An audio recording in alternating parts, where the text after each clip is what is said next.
Hi hello నమస్తే, నేను మీ Satyavani. Modern మంత్ర ఛానల్కి స్వాగతం. ఈరోజు ఈ వీడియోలో మనం క్యారెట్ బొబ్బట్లు ఎలా తయారు చేయాలో తెలుసుకుందాం.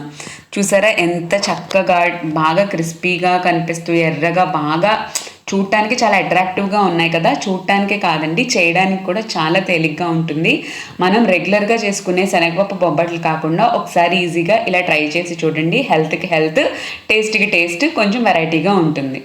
నేను దీనికి మైదా పిండిని కాకుండా గోధుమ పిండిని యూస్ చేస్తున్నానండి. ఒక 3 years నుంచి కూడా నేను గోధుమ పిండి బొబ్బట్లు ఎక్కువగా చేస్తున్నాను. ఎప్పుడైనా ఎవరైనా రిలేటివ్స్ ఫంక్షన్స్ అలాంటివి అయినప్పుడు మాత్రమే మైదా పిండిని యూస్ చేస్తున్నాను. అందులో కొద్దిగా నేను సాల్ట్ వేసుకున్నాను. ఎందుకంటే గోధుమ పిండి మనం తింటే మనకి కొంచెం తేడా చేయకుండా పొట్టంతా కూడా బరువు రావడం అలా కూడా అనిపించదు కదా. అందుకని నేను మైదా పిండిని కంటే గోధుమ పిండిని ఎక్కువగా ప్రిఫర్ చేస్తున్నాను. దాన్ని మనం కొద్దిగా వాటర్ వేసుకుని చపాతీ పిండిలాగా మిక్స్ చేసుకోవాలి. కానీ దానికంటే కూడా కొంచెం మెత్తగా పల్చగా మిక్స్ చేసుకోవాలన్నమాట. దాంట్లో కొద్దిగా ఆయిల్ వేసుకోవాలండి. ఇది మా అత్తగారు నాకు నేర్పించారు. మా అత్తగారు వాళ్ళ ఇంట్లో ఇలాగే చేస్తుంటారు బొబ్బట్లు. చాలా చోట్ల బొబ్బట్లు రెగ్యులర్గా చపాతీ కర్రతో ఒత్తి అలా చేస్తారు కదా. మా అత్తగారికి వాళ్ళ అత్తగారు ఇలా నేర్పించారంట. నేను ఆవిడ దగ్గర ఇలాగే నేర్చుకున్నాను. చాలా ఈజీగా అయిపోతుందండి. ఈ ప్రొసీజర్ ఫాలో అయినప్పుడు బొబ్బట్లు చేయడం అంత కష్టం అనిపించదు. నేను ముందుగా క్యారెట్ని నీట్గా క్లీన్ చేసుకుని పీల్ చేసుకుని తురిమేసి పెట్టుకున్నానండి.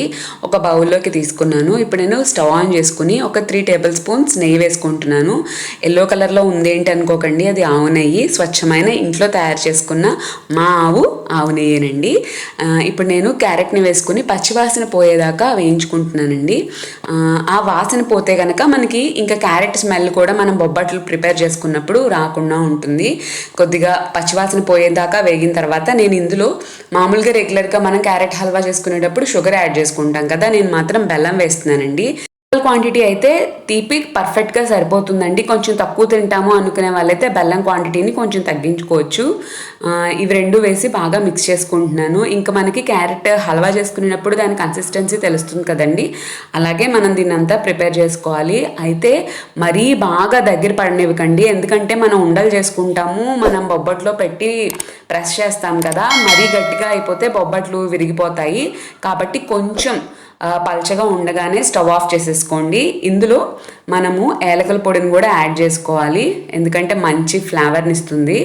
నేను ఇది ప్రసాదంగా చేశానండి. ఇది ఎప్పుడో షూట్ చేసిన వీడియో నేను ఇప్పుడు వేస్తున్నాను. వసంత నవరాత్రుల టైంలో అమ్మవారికి నైవేద్యంగా పెట్టాను. అందుకని నేను ఇందులో కొద్దిగా పచ్చకర్పూరం కూడా యాడ్ చేశాను. ఆ క్లిప్పింగ్ అయితే మిస్ అయింది. ఇప్పుడు నేను యాలకల పౌడర్ వేసుకుంటున్నాను. ఈ స్టేజ్లో నేను స్టవ్ ఆఫ్ చేసేస్తున్నానండి. చూసారా, మన టేస్టీ క్యారెట్ హల్వా అయితే రెడీ అయిపోయింది. మనం ఇందులో జీడిపప్పు కిస్మిస్లు వేసుకుంటే శుభ్రంగా ఇలాగే తినేయచ్చు. కానీ మనం ఇప్పుడు క్యారెట్ బొబ్బట్లు చేస్తున్నాం కాబట్టి వీటిని చిన్న చిన్న ఉండల కింద చేసుకుందాం. కొద్దిగా చల్లారిన తర్వాత ఈజీగా మనం ఉండల్ని చేసేసుకోవచ్చండి. నేర్చుకోవడంలో బిగినర్స్ ఎవరైనా ఉండి బొబ్బట్లు చేయాలి అనుకుని కూడా ఆ శనగపప్పు ఉడకబెట్టడం, దాన్ని పాకం పెట్టి బెల్లంతో అంతా మిక్స్ చేసి పర్ఫెక్ట్గా రావడం రాకపోతే ఇలా క్యారెట్ బొబ్బట్లు ట్రై చేయండి. చాలా టేస్టీగా ఉంటాయి, ఈజీగా కూడా ఉంటుంది. ఎందుకనంటే శనగపప్పు కనుక లూజ్ అయిపోయిందంటే బొబ్బట్టు అంతా విరిగిపోతుంది. బాగా టైట్గా ఉందంటే మనం తయారు చేసుకున్న పూర్ణం అది గట్టిగా వస్తాయి. కాబట్టి ఇలా క్యారెట్తో ట్రై చేయండి, చాలా ఈజీగా ఉంటుంది. ఇప్పుడు నేనైతే ఒక కవర్ తీసుకున్నానండి. దాన్ని కట్ చేసుకుని దానికి లైట్గా ఆయిల్ అప్లై చేసుకుంటున్నాను. మనం ఇది పాల ప్యాకెట్ కవర్ మీద చేసుకోవచ్చు, ఆయిల్ కట్ చేసిన కవర్ మీద, అరిటాకు మీద కూడా చేసుకోవచ్చు. దేని మీద చేసుకున్నా కూడా చాలా ఈజీగా వస్తుంది. ఇది 1 hour అయిందండి. ఇప్పుడు నేను మన గోధుమ పిండిని నానబెట్టి ఒక 1 hour అయితే కంప్లీట్ అయిపోయింది. చూసారా ఎంత ఫ్లఫీగా సాగుతూ ఉన్నట్లుగా వస్తుంది. మైదా పిండికి 1 hour లేకపోయినా పర్వాలేదండి, ఎందుకనంటే మైదా పిండికి సాగే గుణం ఉంటుంది. అదే గోధుమ పిండికి సాగుదల తక్కువగా ఉంటుంది కాబట్టి 1 గంట సేపు అలా నాననిస్తే చాలా బాగుంటుంది. దీనికి మనం ఇంకా ఎక్స్ట్రాగా ఆయిల్ అది ఏమీ యాడ్ చేసుకోకర్లేదండి. మనము పిండి కలుపుకునేటప్పుడే అందులో నూనె వేసుకున్నాం కదా, ఆ నూనె చెయ్యని చేసుకుంటూ అలా ఒత్తుకుంటే చాలా ఈజీగా ఉంటుందండి. చాలా ఎక్కువగా ఏం కష్టపడక్కర్లేదు. ఒకసారి ట్రై చేయండి, ఖచ్చితంగా మీరు సక్సెస్ అవుతారు. ఇప్పుడు నేను ఒత్తిన బొబ్బట్టుని పెనం మీదకి వేసేసుకుని ఫ్లిప్ కూడా చేసేసుకున్నాను. ఇప్పుడు మళ్ళీ చిన్న పిండి ముద్దని చేతిలోకి తీసుకుని చెయ్యంతా పిండి ముద్దను పరుచుకున్నానండి. ఇప్పుడు అందులో మనం ఆల్రెడీ బాల్స్ లాగా చేసి పెట్టుకున్న క్యారెట్ హల్వా ముద్దను పెట్టుకొని దానిని మళ్ళీ కవర్ మీద వేసి చేతితో చపాతీ ఒత్తినట్టుగా ఒత్తానండి. ఇది చాలా ఈజీగా అయిపోతుంది. చూస్తేనికి కష్టంగా అనిపిస్తుంది కానీ మనం అప్పడాల కర్రతో ఒత్తి చేసుకునే దానికంటే కూడా ఇది చాలా ఈజీగా ఉంటుంది. అస్సలు దేనికి అతుక్కోవడం కానీ అట్లాంటిది ఏమీ ఉండదు. మీకు కావాలంటే నెయ్యితో కాల్చుకోవచ్చు, నూనెతో కూడా కాల్చుకోవచ్చు. కానీ ఆల్రెడీ పిండి అంతా మంచిగా నూనెలో బాగా నానింది కాబట్టి ఎక్కువ నూనె కూడా వేసుకోక్కర్లేదండి, జస్ట్ యాడ్ చేసుకుంటే సరిపోతుంది. ఇలా మనం మొత్తం మిగిలిన బొబ్బట్లన్నీ తయారు చేసేసుకుందాము. ఇప్పుడు నేను ఈ ప్రసాదం ఎర్లీ మార్నింగ్ తయారు చేశానండి. కోకిల అరుపులు అవన్నీ వినిపిస్తాయి, వినండి ఒకసారి.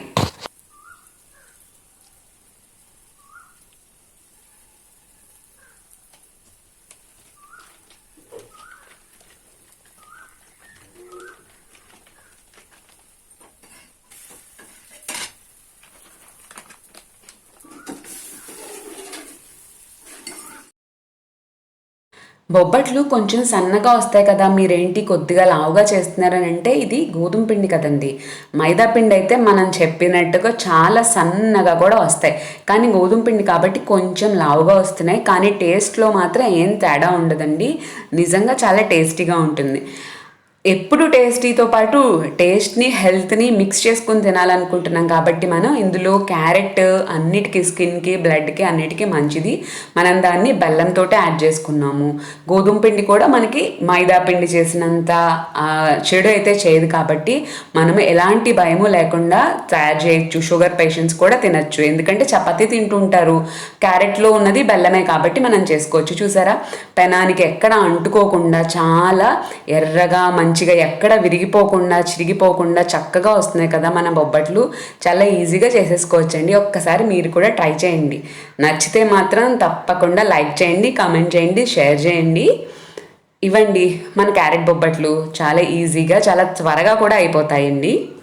క్యారెట్ని ఇష్టంగా తినని పిల్లలకి కూడా ఇలా తెలియకుండా వాళ్ళకి తెలియకుండా చేసేసి పెట్టేయండి.